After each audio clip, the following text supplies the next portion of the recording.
enten apa dene Ndara? Kabaripun cedhak dinane Ndara ajeng kuwin mama sinamung iki piye sepuh ya ngendika iki seklimah rong klimah iki kudu dadi tepa tulodo kuwin ki apa bocah iki goblok ana wong gerang guneman seklimah bener kok diluputke rabi kae apa kawin kok ya kuwin ora coba. Nggih Ndara kula nun. Anggere guneman kok do nyai kula nun ora. Menapa to menggah mirah ingsun. Ndara anggung prihatin waspagung mijil. Tuh dahat tanpa karya. Sinjang sinuwek sayekti. Luwung kaparingna kula. Tumunten kula gantosken.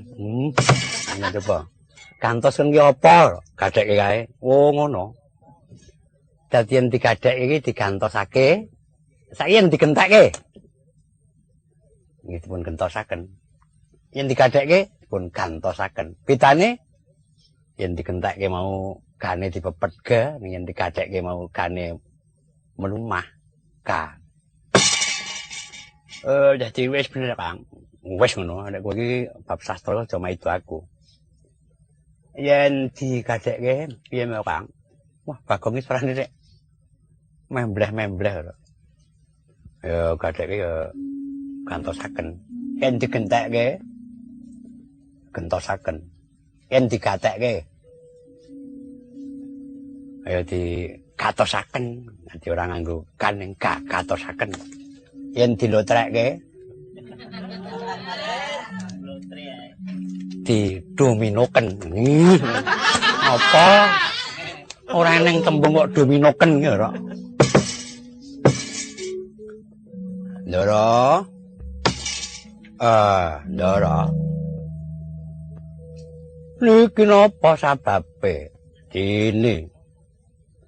Ndara pemati. Miya saking pendhapi ageng.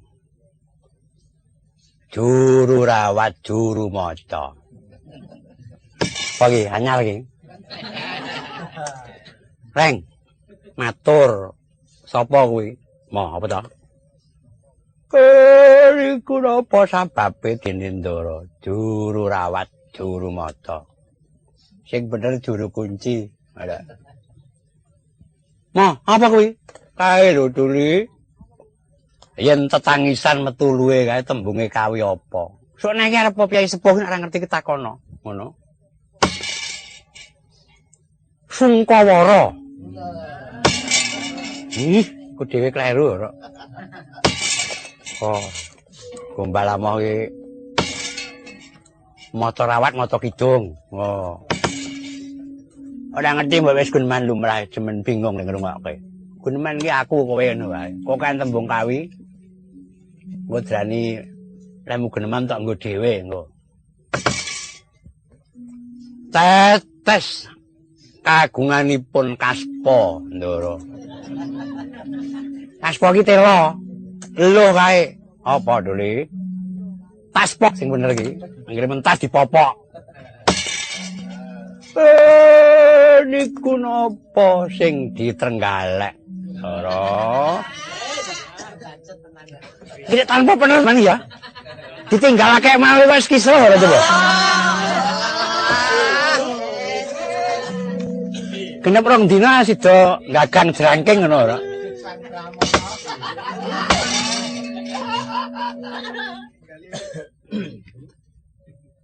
Kakang Semar kuluk Ndara. Kula kuluk. Sisip katuranggane kurang-kurang bejane bakal wurung nggonku dadi temantet. Apa kowe? Keker saiki. Entenane weh cekae. Gong, mbok ya mawas diri, Gong. Wong kotak sak gamlamu ora sedeng kuwi tak kandhane. Nggo ngragati ora sedeng. Niki napa rebabe Ndara kok nganti wurung. Ngarani abab kok ora iso. Oh, sebabe. Ora bulagake ingkang padha ndak dawake nanging ana sawetara. Oh, Kakang. Sapa maneh kang bisa ndhawuhake aku kalawan Kakang Mbok Dewi Brata Jaya kecoba mung Kakang Semar. Lho, sik to diitung to. Niki kapiran sakjeke niku ora. Wong anake niki dadi manten do mentas dhewe-dhewe ora. Aku ndhawuhi wong liya niku pripun? Wong jaman dawuh kula niku liwat teng ngarepe rawa nggih mboten diruruhi kula niku. Nunggang reta teng kulon omah. Oh, ki tak loncong goweng kae kok dadi kowe ora. Lah kok disambati kan dawuhe niku pripun? Ampun gegoriyen. Nderampun kesesa lho nampi pengendikanipun Kyene Semar wong ya sok ora nyata. Wah, drondos iki. Dirampok wong ya. Cerewet. Wong sing tukang ewe ngandel kok dadi kowe ora ngandel kepiye. Lajeng cara bekanipun dos pundi lho. Kowe panganan neh ora coba. Kepiye iki ya Rama iki sesore kok kleru terus gagas apa kowe iki? Ora. Tak pawa kowe lho. Akon ngeplake apa piye? Merabak ya aku ora. Caranipun kados pundi? Kula dipun dawuhi napa Ndara? Kakang ana saperangan bebono ingkang kudu aku ngupadi yaiku Gamelan Lokananta, penabuhe para dewa, panglike para widodari. Abon-aboning Sulaya kayu kerpu Dewa Ndaru. Kembar mayang gedang mas pupus cindhe lombok terong kang isine mutiara. Kowe ana ngendi Kakang papan dununge? Tujune sampean gadah Semar. Monggo sampean gadah menungso sing do mboten bejadi niku ora bakal tekan gone. Ha niki rina wong liyane Guru. Genti tuding tinuding. Golek bener mongko rawuh ing bebener. Tujune sampean kok duwe Semar.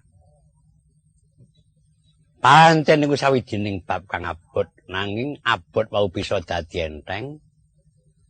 Yen samu barang nindakake sangune rasa seneng lan sengsem. Dadi penggawean niku abot kaya napa nika, yen sangune tumandang niku sengsem lan seneng, dadi enteng. Luwih-luwih tak ing pakaryan niku wis dadi kodrate. Ha niku saya ngenteng-entengi sakabehing pakaryan. Dene mungguh papan dununge kaya sing mang dawuhake wau. Wonten ing Cakra Kembang, Kayangan Cakra Kembang. Nggih niku nggene Bathara Kamajaya niku anak kula. Upamane Gamelan Lokananta pancen papane nggih ngriku kalebu penabuhe kabeh niku ajarane Kamajaya. Lan sak pesindene niku ajarane Bathari Ratih. Apa iso sinden mo? Wo, iso to Le. Aku ndek mono ngirimke bojoku nyang Kayangan tekan kono diajari disko iki. Ora tata kono iku ora ning disko.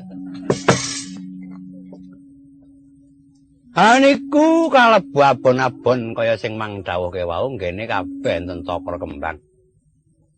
Nggih mung carane munggah teng Kayangan pancena sampean nggih pun saged. Wong wonten ing gocak ing akeh sampean niku dilairake sikile dereng tumapak bumi ngriki ning pun tumapak swasana ing Kayangan. Mula nggih kegolong menungsa rada linuwe wadine ning sampean niku ndi wong tuwa jenenge Semar. Katimbang Semar wau teka mung diblonjo nganggur kaya nyambut gawe ra ngoten iki. Lho nyuling iso lho. Kepiye to, Mas? Iki nyuling ya iso kok dadi. Nyuling iso. Ngethuk ya iso, ora coba. Iya Kakang babar pisan. Kandhanono Kakang, aku wis lali dalane marang Kayangan. Jane nggih dereng. Ngene iku wae to. Are ning sampean duwe Semar, nggih Semare kan temantan gawe, dadi kenake tunge, ngoten to. Pisanan sampean kudu jumujuk sukuning Gunung Himawat. Gunung Himawat niku wujude kaya jandang. Tengah menggik. Yen dilakoni wong lumrah ngoten, yen ora ketrima. Telung umur mboten iso tekan mrika. Wuse munggah ing Gunung Himawat lagi nganti ing marpat kepanasan. Niku alun-aluning para dewa jembar tanpa tepi, nglangut tanpa pandengan. Papan ngentak-entak tengah bulak. Ning enten pitulunganing dewa yen ketrima bisa nyumurupi. Telenging marpat kepanasan wonten sendang sing diarani sendang Martana. Niku direksa dening kucing putih. Hambak kucing niku nggih dewa. Sawise antuk palilah ngombe tirta Martana mboten ketang tetes. Biar padang paningale lagi weruh kiblat. Kae wetan kulon kidul lor. Sasampune ngliwating marpat kepanasan ndara minggah anda rante. Lho, Mo. Rante ini wis tuwa no, Mo. Oh, wis. Kok ora gerang-gerang ya, ora tayeng. Rante kono iki dudu lan ora padha rante kene. Dudu wesi lumrah. Nanging wesine wesi Purasani dadi ora gampang tayeng denggelmu. Kayangan kok padake Madyapada. Kowe iki ndewat ketek lore sempal ngimonengen. Sasampune kelakon munggah anda rante. Sampeyan ngewot ugil-ugil. Kowe ya iso ugil-ugil ta, Mas?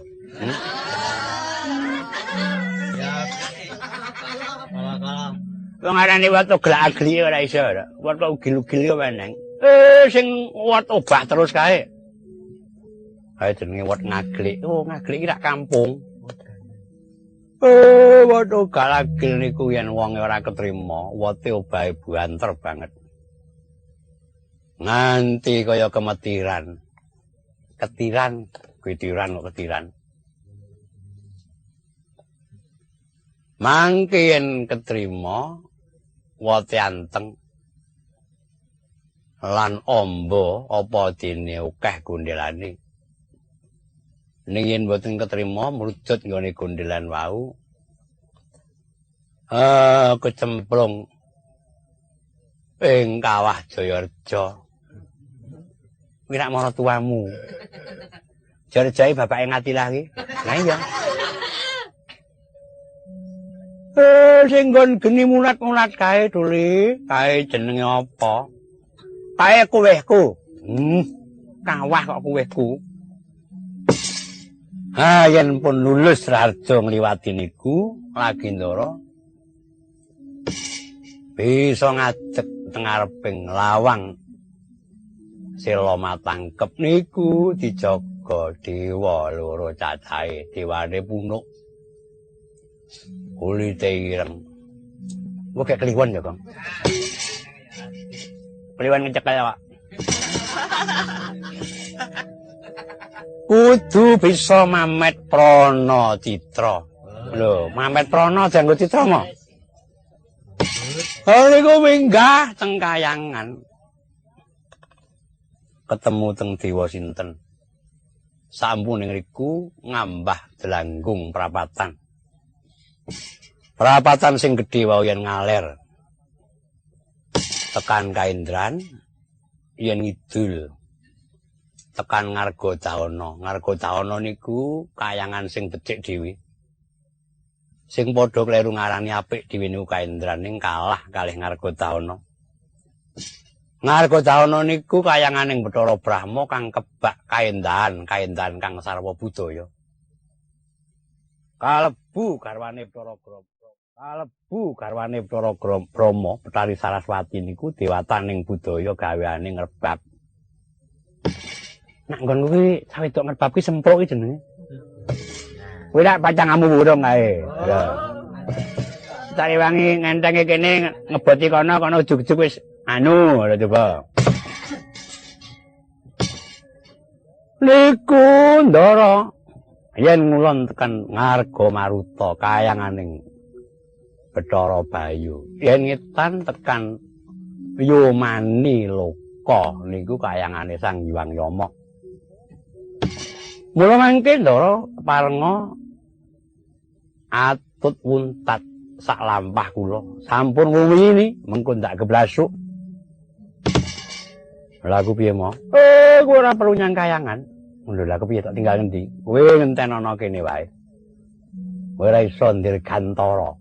Mo, aku ora kayangan pisan-pisan iki mo. Ora kena. Besok yen wis ana lakon Petruk dadi dewa kowe munggah kayangan. Yen lakon Bagong bangun kayangan lah neng mo. Urungan neng tuli. Ya Kakang. Aku amung semalah pargi Kakang Badranaya. Mulat mara sang parepes muka manungsan. Kasrapan tingkah sing mungsuh. Niran padha kadang. Niran padha kadang aywataya wang-wangne. Nawang na ing yayah myangi bulen.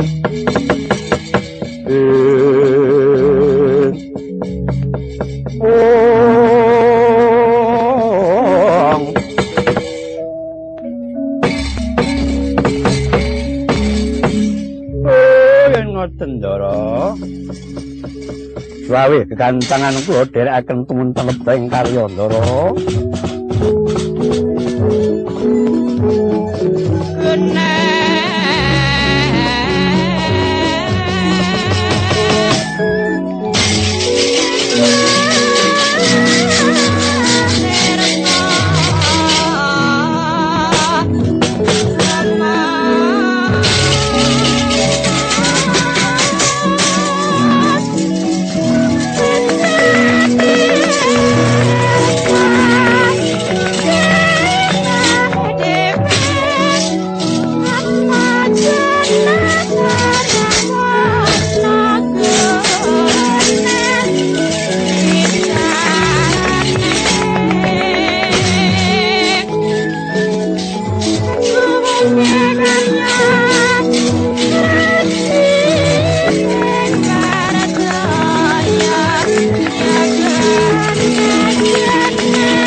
Yan mangsa hambak pecah tantut rumeregut anjing